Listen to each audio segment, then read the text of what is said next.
Ladies and gentlemen, look, here's the problem. If the churches have been warning about what's happening in the Middle East, now look, I have. There are others who have been. Some people on talk radio have focused on the Illuminati and Alex has had his focus. I've had mine. Hawk's had his. There are people that are on the radio for a long time, and I'm not just saying we're the only three guys. I'm just trying to make this quick. But the point is that it's fascinating to me is that, again, when I get that question you asked me from someone in the chat room, everything's normal. How in the universe, there we go, can they even make that statement with the fact that the nuclear emergency search teams are up, one faction of the government's trying to find them, the other faction of the government's trying to hide them. There's war in the heavens. There's war in our government. There's war in the military. There's war in the intelligence agencies. There's war in the church. There's war in the Catholic Church. There's war in the economy. There's war in the homes. Where can you go to be free from war? There's war, and even if you don't deny it, or if you don't acknowledge it. The people that just ask you that, what about the chemtrails? What about the water they're drinking? What about the food they're eating? Okay, this is something really important. The Russians, and this is something that Hawks and Steve remind the people of this. The Russians are here, I'm reading what he wrote, are here now in Konas, are doing great terror to soften up targets. If you don't know what great terror is, shut up and go learn what great terror is, and then you can address the subject. The number one goal is, sow fear, create agitation, and they're on time with one of the most likely attack windows in the Middle East. Notice the Middle East and what's going on here are simultaneous eruptions, threats, almost concurrently happening in real time. And then he says now that Russia and Red China have put up to 90,000 troops into Syria and have all their nuclear weapons in Tartus and Latakia, as well as the new Panzer missiles and super sunburns they brought into Syria. Let me talk about super sunburns. Nobody was even talking about those when Hawk and I were talking about them. Basically what that means, you guys, is every single nuclear aircraft carrier up until a certain point was ultimately vulnerable. The Iranian military plan for our aircraft carriers, and all 8 are out to sea, by the way, now, is to basically overwhelm them with sunburn missiles launched from high speed, and I want to share this, high speed, what most people would consider,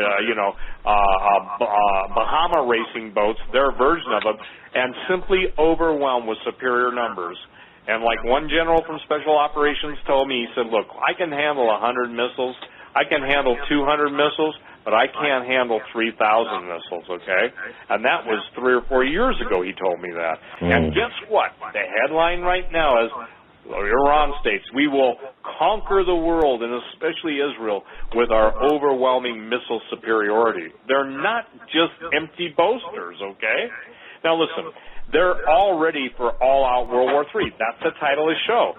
You know what's funny, Doug, is prophetic as it is. So I would say this, no matter what I would speak about, and I'm not, look, it's just like when Jesus said, get thee behind me, Satan, he was serious. I could talk about anything and immediately someone would rise up and out of their personal or out of their demonically inspired or controlled catalyst, they would say, well, I don't think or I don't believe or blah, blah, blah. Everything's fine, okay? Yeah, everything's fine for them. Tell that to the people in Syria right now. Tell that to the people in Iraq. Tell that to the people in Chernobyl that still have children that are so deformed that they have to put them in institutions because it makes them vomit to look at their own kids. Oh, and by the way, did you see the news on Fukushima 4? The pool's dry. When Fukushima, the fact is that there should be massive requests from every, and here's the point, every reliable mainstream news media for the truth on Fukushima. There is no such thing. When the truth becomes known to the American people, when you know you're going to die and you're backed into a corner, you have no other choice but to lash out and fight. And the day is coming, Doug and Joe, and I believe we're talking a very near term, don't know when, but we're talking a absolute debacle that literally the scripture will be filled. Even in the skeptics' ears, sudden destruction come on like a travail comes upon a woman with child. The Spetsnaz here, they're turning up all their emplacements of nuclear weapons. And again, if you don't understand what Spetsnaz is, I will spell it. S-P-E-T-S-N-A-Z, okay? You know what their goal is? You can go look it up on Wikipedia. They are assassins. They are trained to blow up dams, bridges, oil refineries, chemical plants, military bases, and then the good news for all the traitors on the blue list, they get to go and tap you. Tap is a euphemism for assassinate you. The satellite launch from Canaveral last Friday of a new spy satellite, maybe the old one got shot down. And what about all of the, quote, meteors? Or what about the people that are reporting F-16 fighters taking on red fireballs? If it was just a meteor, would they take on with an F-16? I don't think so. That's literally today in the Midwest. So all these things are no longer just discontinuous. It's not like the old. Do you remember, you guys, the old magazines called True and Argosy? Oh yes, I do. True. Yep. Yep, that was kind of like the official talk radio version in printed form. Okay. Yep. I can remember reading True and Argosy because it was about adventure, it was about giants, and it was about strange civilizations and blah blah blah blah blah. Now all that stuff is coming into the forefront, and it's coming in so loud and clear, and it's like all the things that have been hidden or hidden away from people now are being brought out. And, I mean, it's like I can tell the switch is turning on some now, but I'm just praying that it would turn on more. So, you know, we have to work while it's yet day.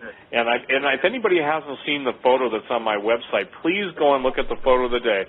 Never have I had such a positive response to the photo of the day. Did you see it, Doug? I have not yet, Steve, no. Have you seen it, Joe? No, I have not. Okay, would you guys at least do this at the break? Will you go look at it? What it is, it's probably the biggest storm that I've ever had to the west of me. It's taken off my deck in Montana.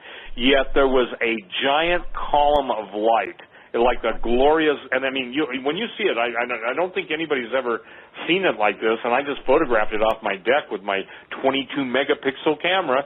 And for the record, I don't know how to do Photoshop. I don't have Photoshop, so it's not Photoshop. But it's the most striking photo I think I've ever posted from response. Now, look, you need to understand that if you'll take a look at that, it will be the most encouraging thing. And this is the caption, okay?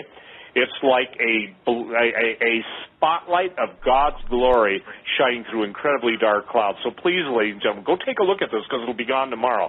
And I put through the caption, even though darkness descends upon the United States, Jesus is the light that shines through the darkness. He is the light of the world. And I felt like when I saw that, I said, Lord, listen, I'm a photographer. I was out today shooting aerial pictures, you guys. I shoot 500 to 700 pictures when I'm out shooting photos, okay? But I've never had a photograph like this in my entire life. And I thought, how cool is God? How amazingly redemptive, how spectacularly wonderful that a photo like that reminded me that it's going to get dark, Steve, but never forget who the light of the world is. So please, ladies and gentlemen, go and look at that photo. It will only be up tonight. Tonight is, what is tonight? July 1st, whatever time it is in Montana, 8:54, 10:54 Eastern, but please look at that photo. I have never had the response, Doug, and that's why I want you guys to see it. If you want to see an example of one picture being worth more than 1,000 words, this is the picture to look at. Again, I feel it was a gift from the living God to show people, to remind them, sure, the storm's coming, forgive me, the storm is here, but guess what? I'm beyond the storm, I'm in control of the storm, and I'm the light of the world. Everybody's in darkness. I'll tell you what, the Scripture promises, when you got Jesus, it doesn't matter how dark it is, because Jesus isn't like the ever-ready bunny, okay? Jesus is like the light of the world, and He will not leave His people in darkness. That's why it's safe to trust Him. I tell you what, don't put your trust in man, me or any man. Put your trust in Jesus. He's the only one who can keep His end of the bargain up, even when we let Him down.